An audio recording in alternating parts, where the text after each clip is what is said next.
Crazy Sea Stories.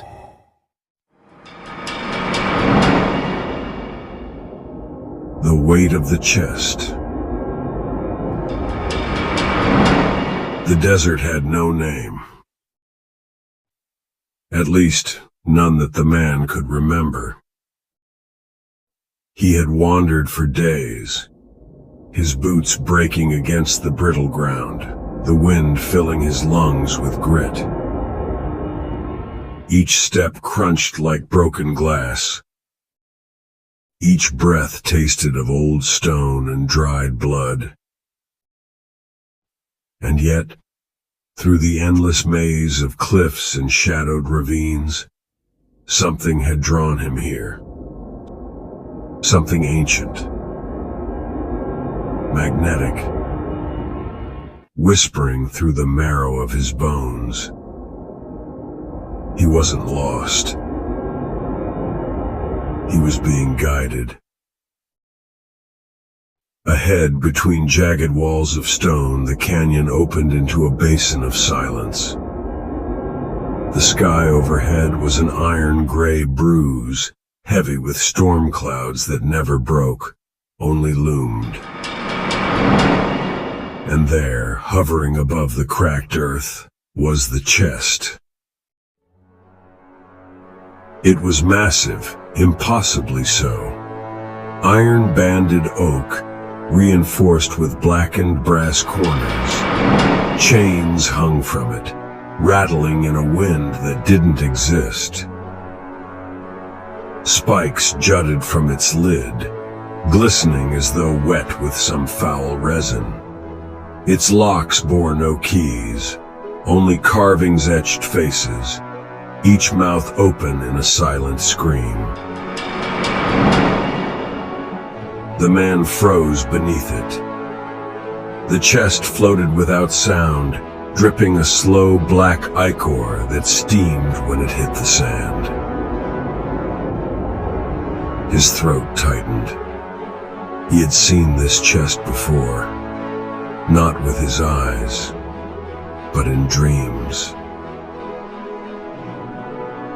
Night after night, it had appeared in shifting forms, buried under the floorboards of his childhood home, chained in the attic of a house that no longer stood, or waiting at the end of a hallway that grew longer the closer he walked.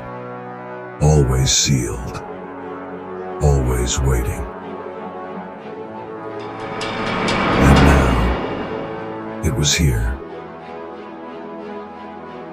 A voice, low, steady, neither male nor female, spoke in his mind. You have found it. You cannot turn away. The man's lips parted, though he had no words. His body trembled, not from fear, but from recognition. As though some part of him had always known this moment was inevitable. He stepped closer. The chains rattled louder, reacting to his presence. The locks' carved faces twisted, their stone mouths widening into grotesque grins. The chest descended, lowering toward him until its massive bulk blotted out the sky. The desert darkened, shadows stretching like claws across the canyon walls.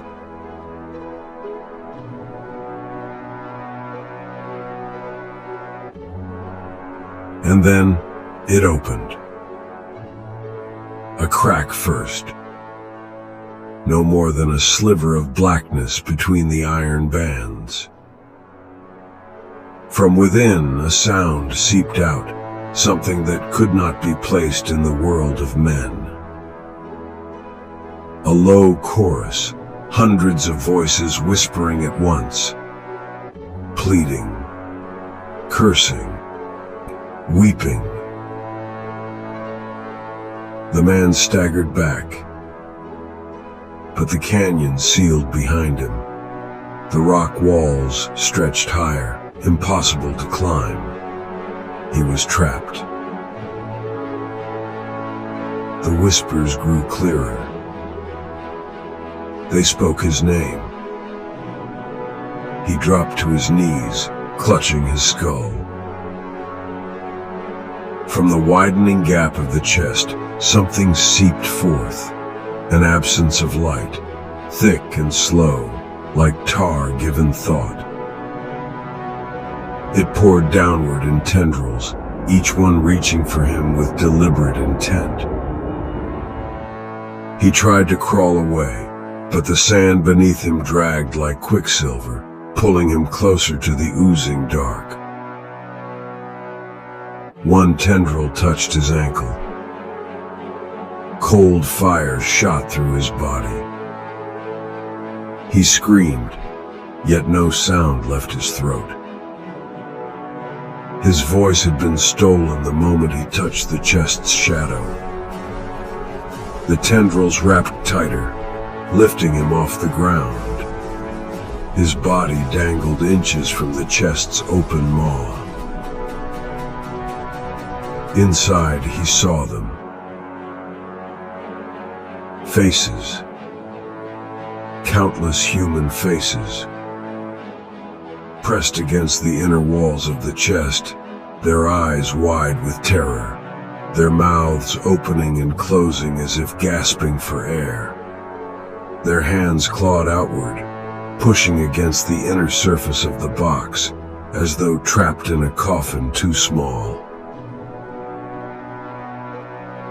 He recognized some of them faces from his dreams. Strangers glimpsed once in life. Long-dead relatives who never should have been here. And one face stood out among the rest. His own. It screamed silently, pounding at the walls, pleading for release. The tendrils pulled harder. The chest widened its maw, yawning open to reveal not wood, not iron, but an abyss without end. A pit of black where no light returned. The whispers swelled, breaking into a cacophony that tore through his skull. And then, the truth bled into him. This was not a chest. This was a prison. Every soul who had touched it, every dreamer who had sought it, every wanderer who had found themselves here, they had all been devoured, pressed into its walls, screaming for eternity.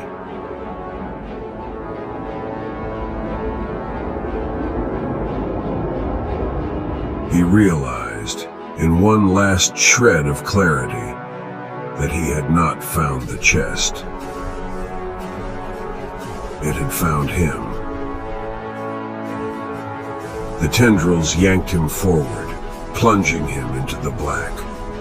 His body dissolved into fragments of memory, into shards of nightmare. His voice joined the chorus of the damned. The chest slammed shut. The desert fell silent. Above the sealed prison, storm clouds churned, and the chest slowly began to rise again, drifting upward into the bruised sky. The canyon emptied of sound, of presence, of all trace that a man had ever stood there. And miles away, in the dreams of another wanderer, a chest began to appear. Waiting. Whispering.